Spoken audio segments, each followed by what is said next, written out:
So there's tons to accomplish in packaging for sure. But as you said, it's essentially we're a buy and sell marketplace. So we're not limited to any product or anything like that. So we just continue to perfect the process, figure out how to get faster and faster scale, and grow the vision that we have.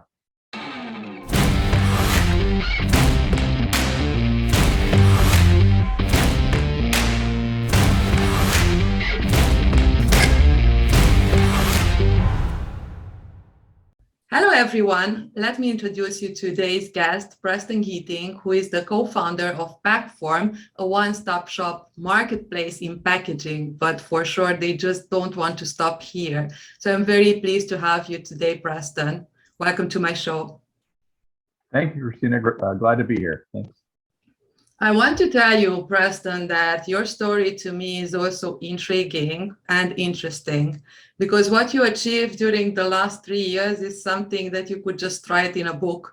I mean, you do have so many gems to share with us today, and I'm very interested and curious to unfold those for other founders as well. And just to name a few, for example, you founded the company officially at the late 19s. So you don't have a fixed 3 years yet. And then you were cash flow positive from the beginning. You had such a growth. And then you also took the Stevie Awards, the Global Stevie Awards for Innovative Startup and also the Technology Startup for 2020. And then you just never stopped. And even more interesting is that you raised last year, at the end in November, 25 million, but not because you needed to, but because you're seeking IPO this year. I mean, wow, your story is absolutely amazing. And my first question to you before I frame the story from where I want to start is, if you consider now the 3 years you went through, did you have any idea that you will reach such a huge stage in 3 years? How do you feel today if you revise these 3 years? Yeah, I mean, it's been an incredible journey. We actually started the business in late 2018, but we were building technology, developing the system, really flushing out the bugs in the system. And it's 2019 when we really hit the gas and all hands on deck focus to scale the business. So, for me personally, I come from the corporate side. I was 20 years with a public company, worked my way to the top of that. My business partner, Phil Weinman, is a serial entrepreneur. So I think in my world, this is an incredible ride, and I'm just enjoying as it gets bigger and scales every minute. And in Phil's world, this is what he does for a living. So he looks 5 miles down the road, and he knows, what the end game is going to be. And then his goal is to get it there as quick as possible. So for me, this is journey number 1 of many, and it's been an incredible one. For Phil, I think this is his 18th journey on building businesses, private sale, or going public. So it's been an incredible ride.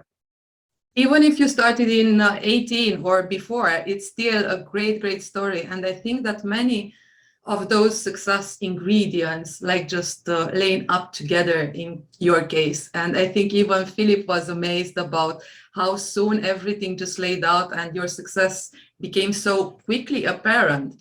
And this is how I would love to start our story, because of course, I know your background and it's interesting. So you are a very stable executive in another packaging, publicly traded packaging company. So you are not the type of person who just jumps here and there. And you learn a lot about the industry, and you were almost for 2 decades there. And then one day you go to Australia to a conference where you see Philip Weinman on stage, and you are just absolutely inspired by him. And you decide then that you want him as a mentor. And so after the conference, you are speaking with him and you have a great discussion, but he will tell you that he won't mentor you because in his mind at that point, he retired after 16 startups, right? And also his wife agreed about this, that it's time to just stay there.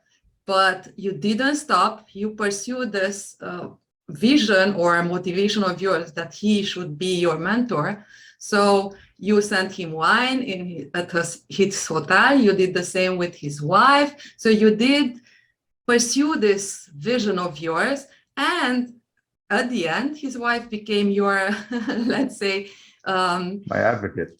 your advocate in front of him. So at the end, he said yes to you. And this is the moment where I want to start. So yes, you come from corporate. You are not an entrepreneur. He's a serial entrepreneur, retired. He built up a lot of successful companies. And you two come together. So in that moment, when you wanted him to mentor you, you were thinking about becoming a founder, or it was just like you want to learn from him? No, no, I was looking for an exit for many, many years. I knew the corporate world and the just kind of the monotony was a bit boring for me. It provided for a nice lifestyle, and I'm pretty thankful for that. But I knew there had to be more out there than just working my way up the corporate ladder and then retiring. It's just not something I was built to do. So when Phil shared his story at that conference in Australia, for me that was the light bulb moment when I thought, okay, this is the exit. Hopefully this is the right partner. I'll find out, but this is the right way to exit this, to leap from corporate, very sales driven, to entrepreneur seems like a natural progression. And how can I make this happen? And then obviously pursued Phil, and the rest is history. How long it took until the idea of this company took form between the two of you? Almost immediately. So after the conference part of it was really looking at how can we disrupt the industry that I'm in, packaging, and that's when the ideas just started flowing. So from there, Phil takes an idea and just starts to run with it immediately. He's very impatient, and he already had the end game figured out, in my opinion, probably in 1 minute. But then it's just setting the groundwork and putting the processes in place to really execute it. So fast forward a bit, once the business starts to take legs, essentially Phil gets the band back together, right? He calls the developers he has contacts with. He gets the marketing, the admin, and brings all the pieces back together with a new industry expert, right? Because each of his businesses are in different industries. The previous one, travel, this one now packaging. So he brings in a partner that's the expert in the industry, gets his team assembled that have done this, many times before. And then from there, it's a fantastic journey. You mean Peter Williams, the third co-founder? Yeah. So Peter's a big part of that as well. So he's well known for building Deloitte Digital, which is just a giant digital agency. So getting him in the mix on how we're going to disrupt digitally in industry, Phil's entrepreneurial strengths and my knowledge in the industry was a pretty nice combination. It's really cool because you have many ingredients that sound a little bit difficult at the beginning, but also you have your trump cards. So you live in different locations. You started like a remote company, right? How did you manage your meetings at the beginning until you truly formed the company and you put the base of it? Yeah. No, we were doing the remote working before it was popular, right? Once COVID hit, everybody was kind of forced to do it. But as a business with a chunk of it in Australia, the balance of it in the US, transacting almost predominantly in the US, we were establishing a business that was truly global from day one. So, we were quick to hop on Zooms and all that sort of stuff before it was very commonplace. And we rarely use email, it's too slow. So we have our system set up where it's just very quick messaging and movement. So we just keep up as a business and operate essentially around the clock. And then from there, we just started establishing back office and business units and development, all different pieces of the business all over the world. And now currently we operate out of 9 countries, and our business just runs around the clock in different parts of it, different aspects. What do you think it was the first breaking point moment when you have an idea, let's do this. We do have the expertise. We also have capital. We don't need extra capital because there is Philip. So these are the good parts, but that doesn't guarantee success.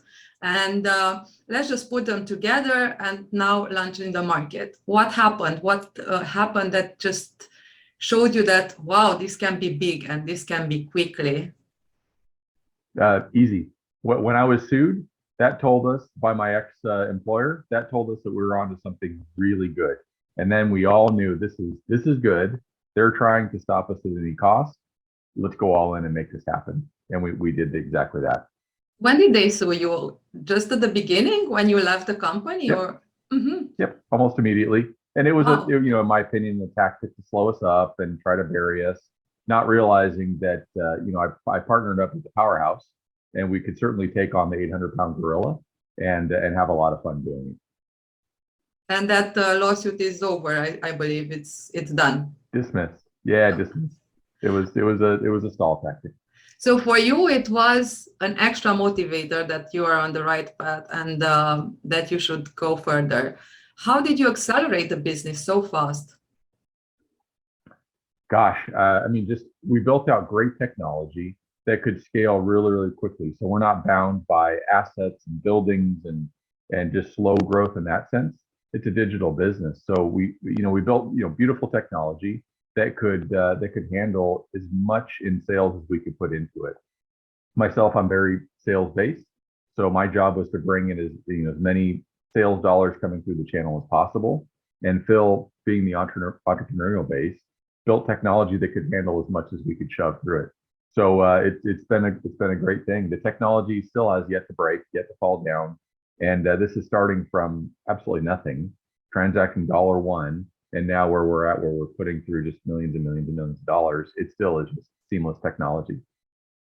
So you think this was the most important thing, because I see all of these ingredients, like your expertise put together, that it's also from the industry, someone who knows everything about entrepreneurship and founding companies and bring success, then also having the capital, and also COVID hit, so everything just shifted, and for you this was the perfect moment. Do you think it's related that you just grow so fast because COVID hit during that period? So timing could be one of your biggest, let's say, luck charms.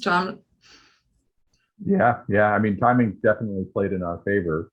When COVID hit and the world was forced to work remotely and do all that, we were already set up to do that, and it just increased the speed at which we could operate. We watched the traditional companies that are just asset leveraged really struggle to figure out how to work. Empty buildings and teams that were used to logging into ERP systems and a corporate address. It's just a really tough environment. And we just zoomed right by them because we were already set up to do it. So that the COVID whole thing was just the greatest thing that could have happened. It just sped up the progress of digital businesses. As far as I see, you are very cooperative with each other. Who plays the CEO role? Because you don't have that like listed. It's something, I would say it's you, but you don't promote yourself as the CEO. Yeah, well, we don't have titles in Packform. It's not necessary. We each have our responsibilities and what we cover and make sure our work is done. But to flag people with titles and have hierarchy and all that, it's just not how we operate. So we're a very flat business. Anybody can call anybody. Any member of the team could call me or Phil or Peter. It doesn't make any difference. And likewise, and we're all accountable to each other. So we choose not to operate with CEO titles. So this is one of the things I want to approach, because, okay, you are a flat business. Everyone is seen as a family. You have this kind of family unit where trust is crucial. And also you give autonomy to your people, as far as I know, so they can take quick action compared to a big corporation where everything is just so slow that you can go asleep. And do you think that this plays a role for a fast-growing company to just give this autonomy and don't put so much emphasis on titles? Yeah, I think you have to. If you mimic what the big, slow corporate competitors are doing, it's a really long, slow road to get to the top. So I just always like to do the opposite of what others are doing if I believe in it. And in this case, certainly it played out well for us. So it works well, right? So you trust your people, you give them a lot of responsibility, a lot of freedom, and you choose the right team, and things just tend to happen. Okay. Now I would love to touch a little bit something that you could share with other founders, because today many people want to found a company and many people come from a corporate world, and so they don't have this entrepreneurial background, and you are one of them. So now you do have this experience where you entered, you saw what happened, you went through your own struggles to learn quickly how to run a business, not just be part of a big organization. So could you lead us a little bit through your journey from where you began, what was tough for you, what you learned, what could you suggest to others who come from the corporate world and want to found a company? Yeah. I mean, a few things that I picked up along the way, just the need for unbelievable financial diligence in the beginning. As you said early, when we started the interview, it was, we were profitable day one, which is 100% true. But we were also very conscious of the money we were spending and running a profitable business and, limiting expense when possible. And just really being true to that, so we didn't have to raise money or go out for outside capital. We're completely self-funded, and even still today, as we have a little room to relax if we wanted to, we still operate with the same financial diligence just to make sure we're a healthy, profitable business. The second thing that I've learned is just the power of asking for advice when you're formulating a business model and a plan and seeing where you want to be. Everybody loves to give advice, and it's free. So we sought out really smart industry experts in technology and in business, and just got their opinion on a model and what do they think and where's the industry growing and what would they recommend. And it's amazing the guidance you can get to really sharpen your business model. So when you're ready to fully deploy it, you hit the ground running really, really fast. And I think those two things have served us really well. And I also know that you have an internal mentoring kind of process.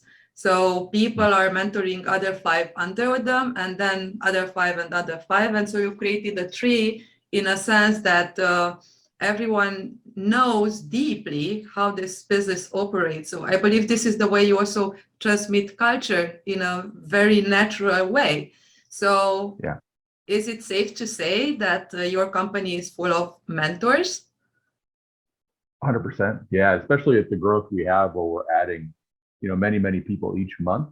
You don't want to add and grow and lose what made you great, right? So that mentoring program where the Packformers that come on board really understand the culture from the folks that mentor them, and then they're entitled, in turn, entrusted to relay that culture to the next team that comes on board probably the next month.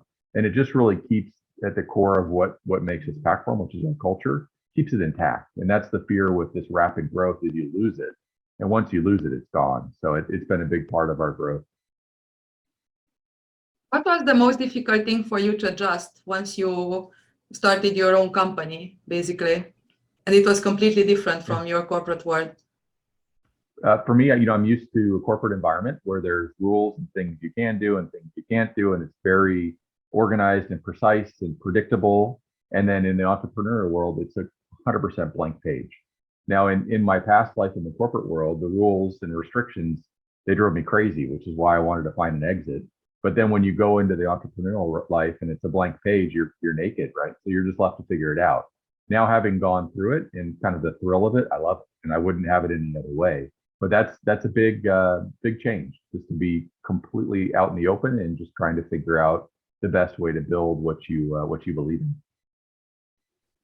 I also perceive you as a long-term strategist, let's say, or someone who has a long-term vision and also maybe a legacy builder based on your background. So how do you see getting an IPO so quickly? What's next? Because I don't think you just want to stop here. You do have a bigger vision for yourself and what you want to build. Yeah, no, your assumption is spot on. So I'm much more long-term process driven, and Phil's much more of a shotgun approach, right? So you look at that and they kind of balance each other out. And Peter is a great part of the team as well, because he's very much in the balance and mentoring and all that sort of stuff. So it all works out really well. The IPO is extremely exciting for all of us, and just getting to there and then the kind of the next path ahead. But it's it's still a journey beyond that. So for me, it's just understanding the next part of the journey and what can we do to build a legacy after that, and just enjoying the moment. Now, when it comes to value, what do you think is the most valuable thing that you brought into the marketplace in packaging, especially because now you want to enter different markets, like basically to sell anything on your platform? Because once you figured out packaging, which is pretty hard to figure out because it has so many different moving parts. So you started with the hard stuff, and now you want to become like an Amazon or Alibaba, right? So you have big competitors, but also your success proves that you can do it. You can do anything you want. Yeah. So I'm curious about the value you brought to the market. What do you think? Where did you help the most, or Packform help the most the market? Yeah, I think our biggest value is just transparency, creating transparency in a really complex process being packaging. You know, back to my past life, it was overbuilt to be complicated and confusing, and then that was led to believe that it created value. And in Packform, we just simplified the process, made it transparent, which just increased the speed, helped lower the cost, made for a more pleasant experience for everyone. And that's been our biggest value. So the customers that are on board love it because they can understand and see exactly what's going on and not have to wait for answers and move at the speed of their business. The suppliers that are on board love it because they have transparency on if they win projects, if they don't, they can form good relationships with the dealers who are our salespeople that are part of the system. Just a more transparent process. And then the dealers who are our sales team love it because they get full transparent view of the entire process. So unlike a corporate environment where there's hidden costs and rebates and bonuses and all these things you don't see, in Packform, it's just a very simple, clean, transparent process that everyone can benefit from.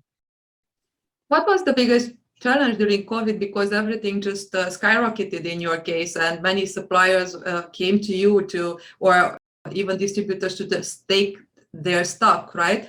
So I believe maybe you were not so prepared for such a huge volume at the beginning. How did you solve that? What were your struggles at that time? Yeah, I mean, during COVID, supply chain was challenging.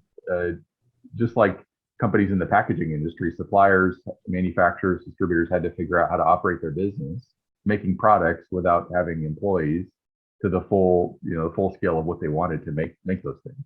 So it was a retrain for the supply chain to help them understand the value of our technology, how it could allow them to still sell products and operate a business and continue to survive, but you doing it a little differently, right? So they may not have in-person visits, but now it's via our technology and connect to projects that are available, and just kind of retraining the supply chain. And it was a hard process, and we have a great team on board on the supply chain side that really worked with suppliers to explain the value of it. And then once it started to turn, it just really ramped up our scale. So you also provided education for suppliers because they needed to change their ways to this new technology way, basically, right? Where you take over the middleman and just provide for them, right? What they need. Yep, absolutely. So we have a great team that's part of training supply chain and showing them the what we built and how it can make it easier and grow their business with more sales without adding resources and all the things that maybe a traditional company wouldn't assist with, right? They want to have more service and have the suppliers add more resources and give more rebates. We're doing the exact opposite. Do you believe you saved suppliers during and since COVID? Maybe some, yeah. Maybe there were some that were able to keep their doors open because we were funneling in sales. Yeah, I'd like to believe that. And how far you are now in your journey to IPO, because it's planned for this year. So I believe there are so many things to take care of for this process, and it could be stressful. Where are you?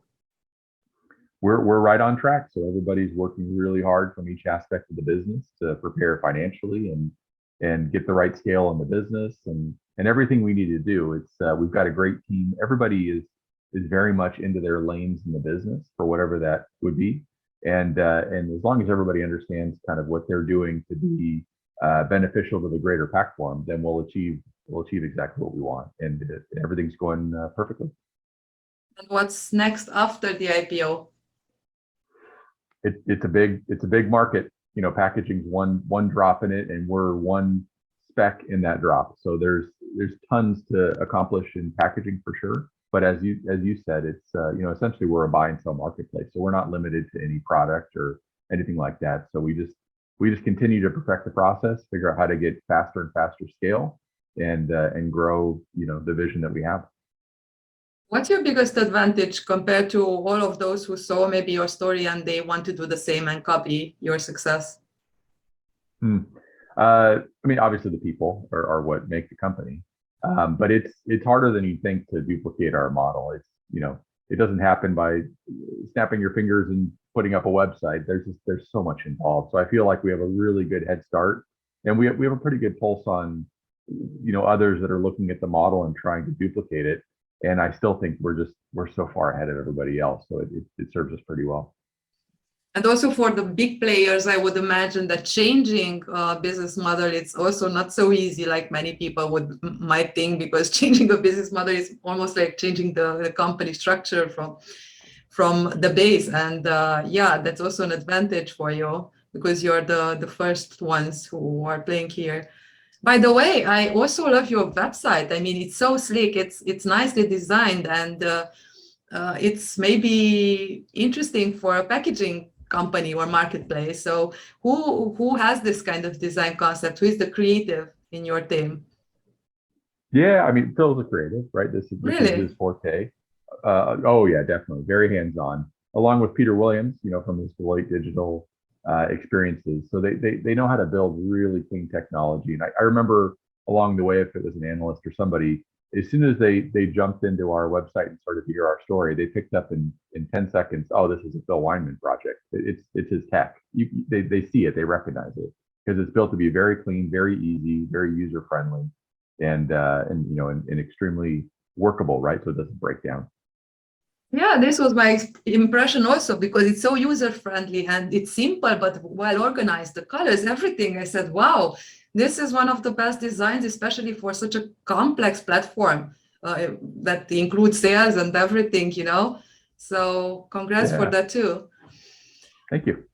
Do you think that everything just align in case of your company? It's very hard to imagine that something could went even better. But I want to ask, do you think that you could do something to be even better, to be in a better state than you are today?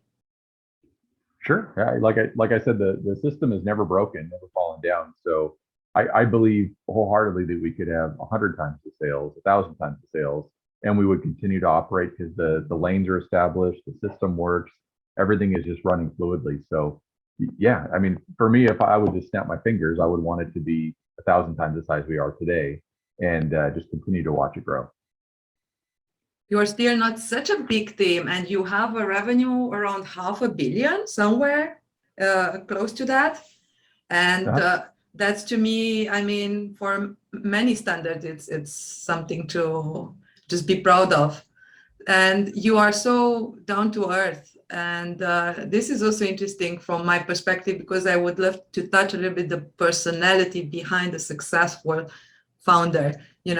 And I see many traits in you. One, it was persistence. You knew that you want something. You knew that you want Philip as mentor, and you were not just so easy to give up on this. Then you are also very serious when you approach business. You don't just drink Kool-Aid, even if you like wine, and you produce wine with your wife. So you do have your passions. Congrats for that. In California, I believe that's a Thanks. perfect Yeah. spot to be. And you have time for your children. So you are a balanced person. Don't take just business as the only goal in life, but still you are so successful in it. You build the right team around you. What do you think makes a successful founder as yourself from all of these ingredients I mentioned? I guess for me personally, it would just be staying true to your roots and grounded, right? I got really good advice early on when I was a new business person, just to never forget where you came from, and all the success will follow, and that's all great, but just remember who you are, and it stuck with me. It was good advice from an early days mentor of mine, and I always try to really keep that balance so I don't lose sight of where I started from, which was nothing. I'm the son of two music teachers, and just entered out and tried to figure it out in the world, and that's important, right? Too many people get caught up in all the success and the hype and all that sort of stuff, but it's transient, it comes and goes, and that's fine. So you just need to remember where you came from. That was also one of the reasons I wanted to interview you, because I think you're such a great role model for the young generation and other potential founders, because especially someone who just had success with its first company, it could be something that the balances his brain and mental status and becomes so much too full with himself or herself, and I believe that it's also your education, you seeking mentorship constantly, keeping in mind that others can know things better than you, also being very close to other people. I believe that you're a good communicator and a friend even. And once you get what you work for, you also see that it's part of the process, but anything can happen tomorrow. And so it's just good to keep it as planned and move forward without just thinking that, oh, I'm the best already and I know everything, right? Yeah, 100%. I think, if you hit each day with the plan, then no matter what happens, you can alter your plan, change it, but at least you know kind of what you want to start with and where you want to go. And then that's fine, change it 1,000 times. But as you start each day, just set a plan and figure out what you want to accomplish that day. And just in these little bite-sized goals as you go, and then the goals become bigger and more exciting and whatever they are, but you just stick to the goals. If we should wrap up today's conversation, what is your secret recipe of success?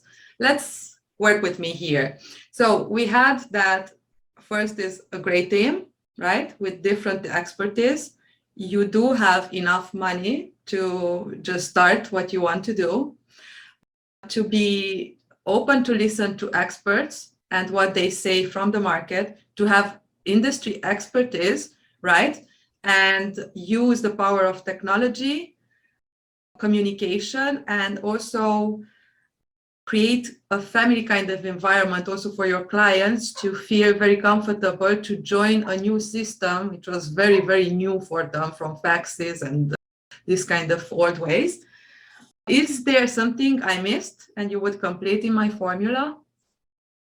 Yeah, I think, and this ties into the early days and kind of throughout my career, is just that persistence, right? So hearing no 1,000 times and believing in what you're doing and just continuing to push forward because you know it's right, or to be successful or whatever that is. So being sales based, I'm really used to hearing no, and it's no different in entrepreneurship where everyone in the beginning will tell you that it won't work, it can't work, it's a terrible idea. It's okay to change and adjust a little bit, but just being willing to take advice and keep moving forward. By the way that you mentioned sales, I always said also in my previous work and in coaching or mentoring that this is one of those skills that will help you whatever you do, just to not die hungry. And I believe, and I saw this in success stories of many entrepreneurs, that they have a sales background, or even if they were not in a sales team, but they did sell, in one way or another. They were not afraid of selling, talking with others. How important would you say that your sales experience was for the moment you are now with Packform? That's where, for me, that's where it all starts from. So that there's the old adage that nothing happens until somebody sells something. And I think that's completely true, right? You could have the greatest idea or the most amazing widget or the most beautiful technology, and if you can't communicate that and show someone else the value of what you've created, it'll stay just a secret. So I think that sales is kind of the catalyst for everything. And I'm really glad that for me out of college, it was my first and only option was a sales career. So I jumped into it head first and thought I'll figure it out. And that was a lucky decision. And it just served me well for the rest of my career. Yeah, and look, it also forms that kind of modesty you have, because in this profession, you receive all those rejections that at the beginning are so heartbreaking for most, and they just give up, many at the beginning of their career in sales. But those who perceive, they get to this moment where they have that wisdom, that, okay, I can be wrong. A no, it's just a no. It's not because I am bad or I'm wrong or I'm not worthy. It's just my product or my service is not needed by the other side. And when you start to internalize, because that's the most important thing, when you internalize something, knowing we can know everything today, but if we don't internalize it, it's just like an information. That's it. It's not knowledge. And you did have that. And so I congratulate you and your team. I believe that your story is an inspiration. You should write a book how to get to IPO in 3 years, even if you had that kind of initial training period. Like most of the startups, until they launch, they have a period of test research, thinking about their product. So that's typical. Even so, it is a very short period of time in which you obtain this kind of status today. So I congratulate you, and I'm looking forward to see what happens with Packform and to see your IPO this year. By the way, did you decide if this will happen in Australia or in the US? Yeah, I mean, Australia most likely, right? So Phil's so well connected there with the investment community and with his businesses, so that's a logical choice. This was a pleasure, Preston. Thank you for accepting my invitation, and I hope that our audience learned a lot from your experience and story. Yeah, my pleasure, Cristina. Thank you.